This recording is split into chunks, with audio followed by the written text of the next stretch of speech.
Morning guys, Mark Ferrasci, Protect Dog Training.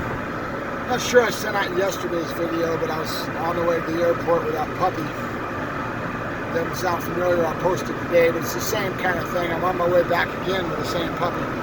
This time of year is tough, especially this pandemic, because a lot of the airlines have curtailed their flights and thinned everything down, and you don't have the access to a lot more of the airlines to be able to pick and choose which one you're going to go with, because they've all kind of stopped doing it. This time of year, the weather starts to get real hot back in the Midwest, you know, in the southern states. That heat and humidity, and when they're in that cargo hold, they're affected by that. So this airline has strict limitations on acclimation, and they actually make the vet put out an acclimation type thing that says the dog can be okay between such and such a temperature, right? So yesterday was too high. I get there all the way and I get told it's going to be too hot, and they wouldn't put the dog on the plane. So I'm going back again. And now keep in mind that this started when I got a health certificate for these puppies 10 days ago today. The health certificate, I'll go ahead and let you, some of you probably don't know, but you've never been through the experience of dealing with the airlines and shipping. The rules have changed dramatically over the years. And now, because of people shipping their animals on the planes and having situations and them getting sued and dealing with negative situations with customers, they've all got pretty strict rules. You know, the crate has to be a certain size for the dog to be able to get up, move around, lay back down again. And they've got strict limitations in that regards. The heat, we just talked about that as a factor. So they go through their little checklist, and you've got to have everything the way they need it, or they'll turn you away. So keep it in mind if you ever go to ship an animal that you need to go through the little hoops and dot your I's and cross your T's. So this has been a hardship for me. The LAX is about an hour and a half away from me, and I have to drive through all this traffic. And one morning was that traffic jam. We had a turned over truck on the freeway. Couldn't get through. So it's just part of what we got to deal with, but I'm not a happy camper. I'll be glad this is the last puppy. He's going to Kentucky.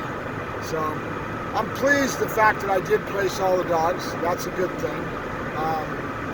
They're hopefully all good owners. You can only do what you can do. Once the dog's out of your hands, you have no control of how that dog's raised.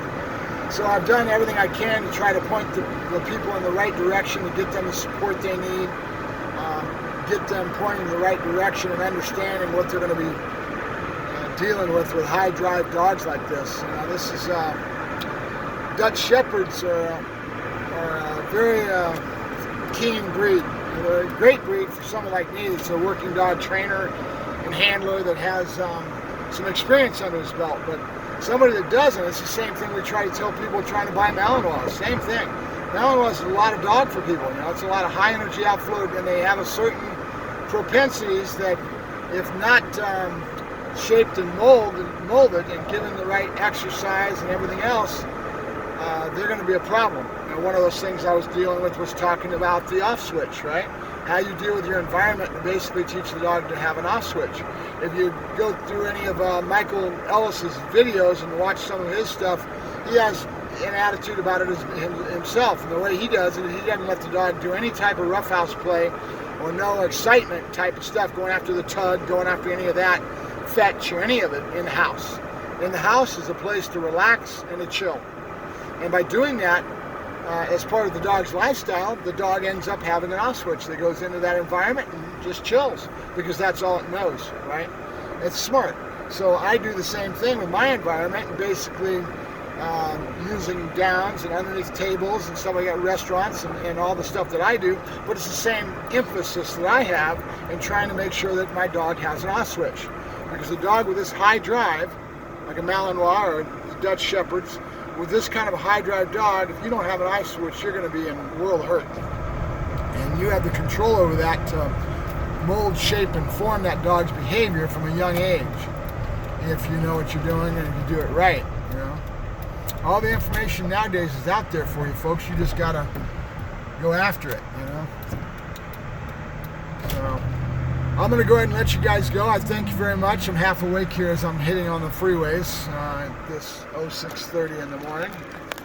And traffic is going along as we go down the Cajon Pass, as usual.